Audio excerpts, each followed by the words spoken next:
ole phone reset dan kan soi dona a reset dan rim kan soi mai riat ngai thil poi mo sang awma chu kan han soi ma support dona ama sabera chuan phone reset don chuan I Google account le password riat nge ngai ni tunlai phone a chuan kan reset khan reset zawa reset ma kan sign in na Google account kha aron deal thina chu chin che turania Google account kan ti chuan Play Store kan sign in na kha ani maya kan seto lawani chuan a hrelo te ta na ti tur kan soi hi ulu dewin kan entelanga tin Redmi phone kan man chuan MI account na kan sign in kan enanga kan sign in chuan kan sign in na account le password chin che nge turani boka kan thriat to lo chuan reset ma in kha MI account na tangkhan sign out nge turani panina chuan Google account big hi kan password kan seto lawani chuan kan reset ma in kan phone a khan OEM kan onanga ya ati dan chu video kan muang hian phone settings a kan lut photang settings a kan lutanga about phone kan zong le ang about phone settings a nia chumi zo about phone athena chuan additional settings a te polo mai theya mani phone a khan about phone kan zong chuakang about phone kan zon chu nuwa kami chunga khan build number ti alo omanga Redmi a chuan MIUI version ti om thunganga tuna video hi Redmi mi ani wangin MIUI ka zong dona phone danga chuan build number ti ten omang ti chuan phone then khata chuan baseband chunga om dona ni build number kha build number kha kan zong chuakanga build number kan mu huna chuan rangdeu thakin voice ari kan han click nonanga chuan developer option aron in on dona ni chu screen a aron in ziak mai dona ti chuan voice ari kan click huna developer option in on tu kha aron ziak mai dona ni ti chuan developer option kan activate zo khan kan back anga back tang lawin settings a khan developer option kan zongang phone then kata chuan additional settings chunga om dona ni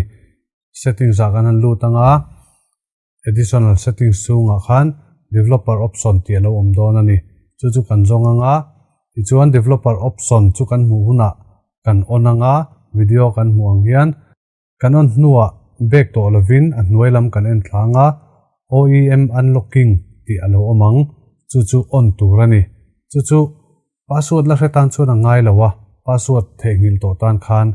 OEM unlocking ti khalo omanga chu kan onang chumi chu kan on chuan kan Google account kan seto lawani pon kan phone kan reset ngam to donani MI account big khachu kan riat thawanga ya kan riat lo pon sign out nge tho turani kha riat turani a reset dan kan soi ma in I backup chungchang kan soi le phot don hei hi poimo boka kan phone kha alak khoi thei shram ani chuan kan du chuan thil tam tak kha a backup thei ani contact te po Google a kan lo save lo ani chuan kan backup turania kan app zong po kha kan du chuan a data nen kan backup theya a backup dan tia video kan muang hian phone settings a kan kalanga phone settings pa ngai kan lu nuwa athena chuan alo om ngal theya athena chuan additional settings a lu chon le ngaya tunaka phone mana po hian additional settings a lu le ngaya additional settings a kan lut le ang ti chuan a hnuai bera hi backup and reset ti lo om ta ni backup and reset ti lo oma hi kan click anga backup and restore ti alo om le ta chung bera hi chu kan han click le anga ti hian kan thil poi mo sang kan backup don ani chuan new backup a kan kala ti chuan he lo lang ta ni new backup a kan kal khan contact te message call logs system data apps including data ti te lo ni ta ni kan app zong kha a data kan sign in na ho zong nen khan in backup don ti na ni a ti chuan ta hin kan du hi kan thlang don ani kan hre tur ro chu thalak le video vel khata hian atel lo ani tin WhatsApp po tel lowa WhatsApp chu a backup dan a san pain video san kan soi to a backup dan le restore dan ta hi chuan atel lowa tin thalak te po Google account na kan da thani lo chuan pen drive a mo memory card a mo computer a mo lak chu khangai ni phone kan reset don chuan chumini lo chuan abo vek theya tuna alo lang chin hi hemia direct backup thei chin chu ni ta ni chuan apoimo tak ta chu context ni ta a system data te pawh nia apps te pawh nia chu kan du kan backup ang amaro chu kan phone reset angai na chan kha tlem buai lo om wanga ni ta a chuan kha ti buai tu kha helai system data le apps zong hi kan backup tel chuan khami aron ti buai tu tak kha kan lo backup tel pal theya chu kan restore le huna khan kan phone kha angai bokin om le thei ni reset zo nu a khan chu wangin idu thu sama chuan kan phone a buaina om ni chuan context le message se mo chau hi ti taila call log po poi lawa chuan ke po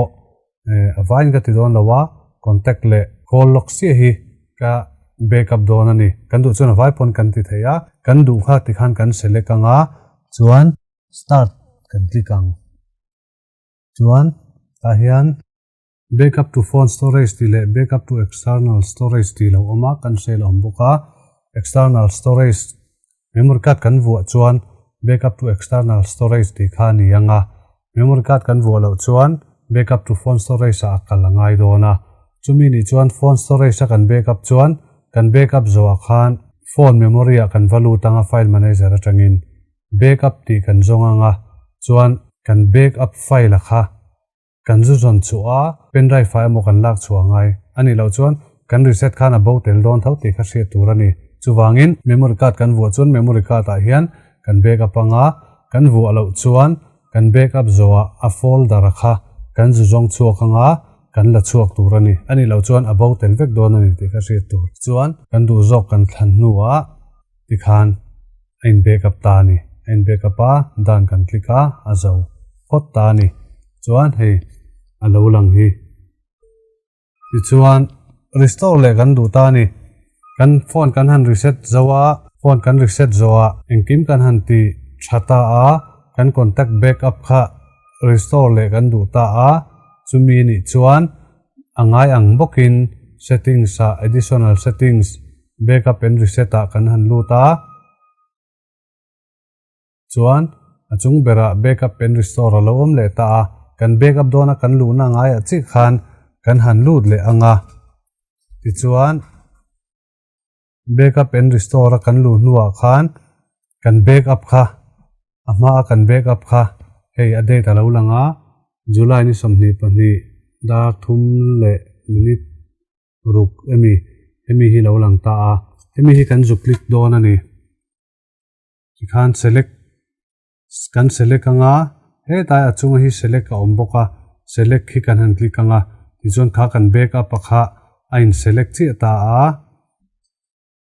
ti chuan kan backup ho kha select data you want to restore ti lo om ta a kan du kha kan thanga call log te chungai to lo kan ti pon kan zu uncheck me anga chuan in select lawanga tuna chuan hei ka select ve a chuan start kan metanga azauta ni ti khan dan kan met lenga kan contact te kan thil poimo chi sang kha ta khan kan backup a hemi poimo na chu note te po i note eng mo thil kan lo chin chi a kha Google a kan lo link vek lo chuan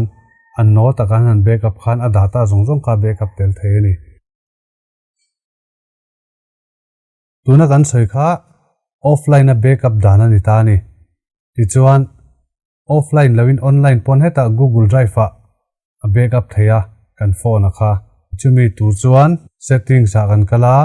backup and restore a angaya bok khan kan kal le anga backup and restore nuya khan backup my data ti kha kan zu onanga chuan backup accounts ti a hian kan phone a kan sign in na account kha lo lang mai dona kha ti khan kan select mai anga in select mai anga ti chuan automatic restore hi kan du chuan kan on theya kan on chuan kan phone kha kan reset thuna kan han on le huna khan automatic in kan backup kha ron in restore dona kan du lo chuan manual restore tura kan du pon kha chu off the ni ti chuan khu backup my data kan ona backup account kan thlanga chumi zo automatic restore kan on emo kan off emo ni ta a chuan chumi zo chuan kan back chuak anga drive a kan kal don ani Google Drive kan hong ta a Google Drive kan hon khan My Drive ti chung velam seta line pathum in rin thla hi kan han click don ani kan han clicka ti chuan backup ti lo lang ta ni backup ti hi kan muanga backup ti kan luta a engma lom lo ta ni I chan chu kan on deuh chi awang khan alein backup man lawa chu wang chuan backup settings ti live screen live hall noilam seta backup settings a hen kan lutang backup settings a kan luta a chuan RMX 1801 backup waiting to backup tin tan he ka phone ani ta a in backup dona la in backup lawani tuna phone reset ka du to sia wangin ama in backup hi du chuan ka ngak lawanga backup now hi ka clicking backup now hi kan clickanga tikhan in backup ta ni in backup meka kan phone settings te apps te thil sang kha in backup ani tikhan Google Drive a khan kan da thata ni ti chuan kan en le du chuan drive a kan han lut le anga in backup zo khan backups ti khan kan lut le ang khu ni ta ni Realme 2 Pro backup khu du chuan kan delete the a ku app data te call history device settings SMS ho kha in backup khu jong khu in backup ani ta ni so en khan WhatsApp backup dan chu ran pa video kan da to a photo le video vele ro chu kan la siam lawa Google da that ve thei tho boka da that lo chuan pen drive a lak chu turani tikhan reset ma a hriat tur te kan soi zawa en ngai te kan en zo ta a kan tum tak phone reset a kan du don ta ni phone reset dan chu chini oma I pakhat chu phone settings atanga zuk reset ania pakhat chu switch off a recovery mode atanga reset ania kan phone kha ala nung thei chok ani chuan ala nun thei ram chuan settings a kan lu tanga ti chuan athena chuan additional settings a te po am mai thea athena chuan settings a kan lu khan about phone a te a omanga settings a kan han lu ta about phone a kan han lu khan eta kan muang hian backup and reset ti khalo om ta ni backup and reset ti khalo oma ta chuan kan han lu ta ti chuan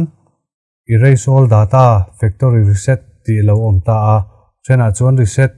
ti ringot te alo om mai thea azi dan kha inang vek lo mai the amaro chu reset ti ain sia hrim chuan atlang puin hemi hi atum chu ani vek ta ni ti chuan erase all data a kan han lu khan lo lang thata thlia ni chung bera reset system settings only ti te erase downloaded apps and their data erase all data ti te lo om ta a hei phone then ka da chuan thlan tur om lo mai thea reset a kan lu khan okay top pangai chuan ain reset top don ti na nia heta chuan du thlan tur pathum om ta ni om zia chu achung ber reset system settings only ka thlan chuan engma abo lovanga a settings sakha atira mi angin ain reset ringot don ani ti chuan alo that pha tho chuan a ol sam khop mai maro chu that pha na chan satlema chuan pani na erase downloaded apps and their data ti chu kan phone ina atira achom ni lo kan download chop application ho kha azup pai vek don ani chuan install thale vek angai dona ta po hian thalak te bolo tura ngai ni a kan apps download bi khawa kha abo don ani ta hian a that pha na chan sa om apps wanga kan phone ka boy ni chuan amaro chu claim chuan a chan su ala claim le dewa anwai ber ti maila a pathum na hi eta anwai lam zaili chu kan soi thleng don lawa a pathum na kan soi chin tura to ber erase all data hi a uak chaber tur chu ni ta ni okna saber tur ani ta hemi kan click ani ero chuan kan phone memory engkim kha ani mai abo vek don ta ni chumi wang tak chuan password chin chiangai thalak da thata ngai contact backup pangai ti vel zong kha kan soi masak na chan chu ni ta ni reset system settings only kan click chuan asena khian ti khian kan click mai anga kan okay ang khani maya ti chuan erase all data kan thlang ta a ya vai set that vek kan du wang khan erase data kan ti anga ti khan kan ngak to mai don ni kan ngak anga ain reset zoa engkim ati zoa khan kan phone kha a minor aron in restart dona kha khalo ma turani chuan kan phone kha in restart a kan sign in thanga thil te kan install thanga kan backup how te kan restore anga tikhan kan phone kha tikhan siam tir ngai tura kan ngai then khat kha siam tir ngai lovin tikhan alo thave lak the ni ti kha i se turani amai ro chu kan phone a kha anung thalhei thei to lo emo settings a polu hlei thei to lo ni kha chuanin khatianga settings atanga va reset kha a thei don lo ani chu tianga ni chuan kan phone kha kan switch off photang kan phone kha kan switch off anga ti chuan atlang puin power key le volume down kha arwalin kan hetang phone then kha ta chuan volume up le power te ani thina chu chu khoi zok nge ti kha chu a phone a zir khan adang lam thei wangin khoi mo zok zok kha kan han ti chinanga tlang puin volume down kan han ti photanga alo ni lawa atlang thei lo chuan volume up kan hmang le ang chu chu khoi mo zok zok kha power button nen second somvel kan han metanga second somvel kan me khan aron in onanga kan phone man mi ni chuan mi logo realme ni chuan realme khami logo kha ron langanga aron lan huna khan kan thla don ani volume down le power kan met wangwanga logo ron lan nuwa kan thla a kan nga kang kan nga wangwanga language select tura lo om ta ni hey english ania anwaya khosak tongte chuan hetianga thil select tura ron om reng reng khan volume down mang khan kan met chon don ni volume down kha kan metanga khan a chukanga a chholenga ti khan chuan kan du zona kan da nuwa tuna po hei english ka du ta english zona volume down mangin kan da ta khu a sing big ta a kan du zona kan da nuwa power button kha okay na ni ta ni power button kan me zeu khan est na okay ti na english ka select don ti na ni tuna hian ti khan english ka select to ta a install from storage te online updates te web data reboot power off ti te lo om ta a reboot ani chuan phone kha in restart mai dona power off ani chuan in off mai dona online update ani po in update mai dona ting khan kan du berero chu web data hi ni ta ni chu wangin a volume down nemo mang khan kan han met thla anga web data zona kan da nuwa khan power button bok khan kan okay le ang kan confirm le ang chuan I phone a khan chuan phone then kata chuan che ti don khan number achunga hi aron ta langa hetiang che hi screen a hen chut ve turani phone then kata chuan hetiang hi om don chuang lawa then kata chuan a om tin phone then kata chuan google account password aron dil mai thei boka chungte po chu oma maro chu tlang pui chuan heti hian atlang thei don ani ipo 2514 ha ti chuan web data format data ti lo om ta a web data ti ringota chuan contact te message le thala vel kha bo ringot dona ka phone kha a buai deuh sia wang khan format data kha nga ya chuan chuan volume down mang bok khan format data zona khan kan da thalenga chumi nuwa power button khan kan confirm le don ani kan okay le ang chuan cancel format ti lo omanga I elo bon confirm ti poni mai theya chuan format mo confirm okay engemo ber kha cancel ni lawin cancel lo zo ka piang kha ni maya kan click anga ti chuan ein reset ta ni tuna hian ein format me ka ein reset me ka kal chara ei chu kan ngak to panga chuan azawa okay web successfully okay kan tiang ti chuan kan phone kha aron in restart anga kan leitira a omang che khan en kim kha tharvek don tina ni ta ni kan phone kha aron in restart dona in restart nuwa play store te kan sign in anga ti chuan apa ngain kan backup te po kan restore anga kan zawani dora phone siam tir kan tum tam tak hi mani na ina kan ti fel thei a om fo thin ani dora chuan kan vakala an lo buai em a an sual wang po ni lawin flash ngai lem lo po an lo en kual man vak lowa flash mai khan tan chuan a ol saman flash deuh top maya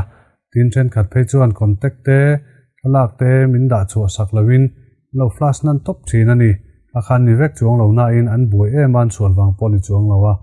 i poisa tam tak te kan va seng le ringot thina dora kan kalma in a thei chuan tuna kan soi angin kan phone a problem a omani chuan anung thei lo top te ni lo chuan reset hi kan ti chin phot turani chumi ma chuan reset ma chuan backup te po kan ti le phot angai chung chu i poisa tam tak kan va sen kha kan save ve the ni kan van nei chuan chuwangin i phone backup dan le reset dan kan soi dona hetia kan ti po ala tha thei lo ni chuan dora kal chu ngai ni mai siam thiam pan mai turani amaro chu engma ti chin lawa kal top chu keima ni na kan lo ti that ve the ringa khan poisa kan choi thina zali janga te sen ole me mani chuwangin he video hi kan on siam ani